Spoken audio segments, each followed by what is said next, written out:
O que é tão importante falar de obstrução? Por que não é simplesmente passar uma sonda e fazer o gato urinar novamente, né?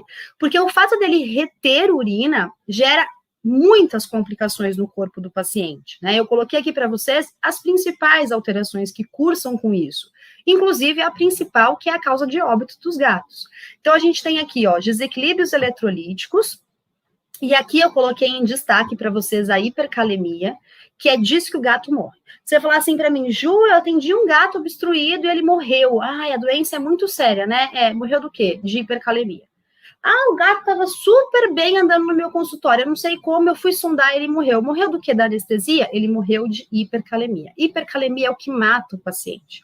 É só vocês pensarem, hipercalemia é o aumento sérico de potássio. É só vocês pensarem como vocês, eticamente, deveriam fazer uma eutanásia. Com cloreto de potássio. É isso, é o que vocês estão fazendo, cloreto de potássio, né? O gato está fazendo cloreto de potássio. É só vocês pensarem que nos gatos, pessoal, a eliminação de potássio, ela ocorre quase que exclusivamente pelo trato urinário. Então, imagina um paciente que não está urinando.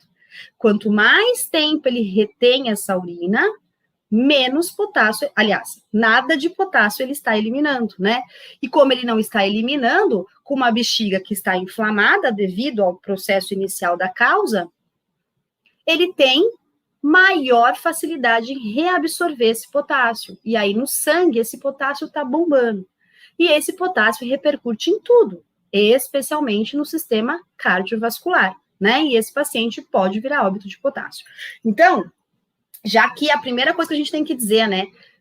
Pensando na principal complicação, que é o potássio alto, o tratamento da desobstrução, sempre eu tenho que pensar no potássio. Independente da condição clínica que meu paciente esteja no consultório, eu tenho que lembrar que, esse gato está correndo no meu consultório, mas ele pode ter hipercalemia.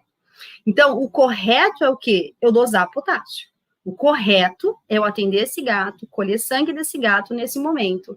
Não tô falando de sonda, né? Tô falando que eu atendi, fiz o ABC, o gato tem obstrução, o correto é eu colher sangue e dosar potássio. Só que eu sei que algumas realidades não batem, né? Por exemplo, às vezes a pessoa não tem um laboratório próximo, às vezes o laboratório demora horas para soltar um potássio. Né? O laboratório que demora horas para soltar potássio nem deveria fazer potássio, né? Porque potássio é uma coisa que quando a gente precisa naquele momento.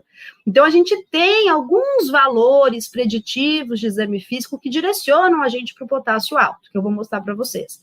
Mas é lembrar do potássio. Ficar isso na cabeça de vocês já estão aí 80% de sucesso nessa terapia. E aí, uma outra coisa também muito comum é a azotemia pós-renal, né? Então, aquele gatinho que está obstruído, muitas vezes eu escuto isso de colegas. Nossa, Jô, eu atendi um gato obstruído, mas a creatinina dele estava 11, 19, 15, né? Esse gato vai morrer de qualquer jeito, não vai? Nunca utilize esses valores para falar de prognóstico.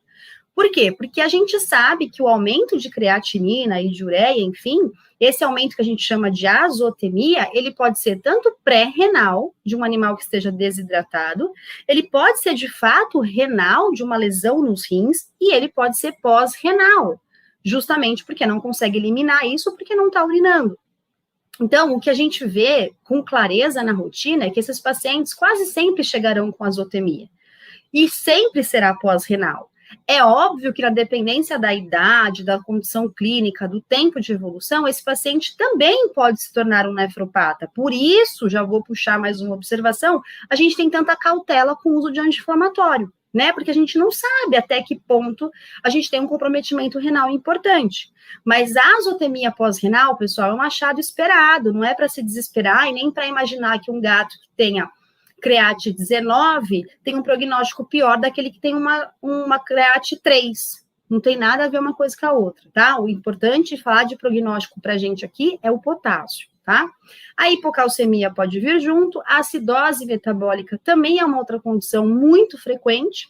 E falando do desequilíbrio hídrico, né, já que a gente está falando de hídrico eletrolítico, é um paciente que, conforme evolui, vai chegar cada vez mais desidratado, né?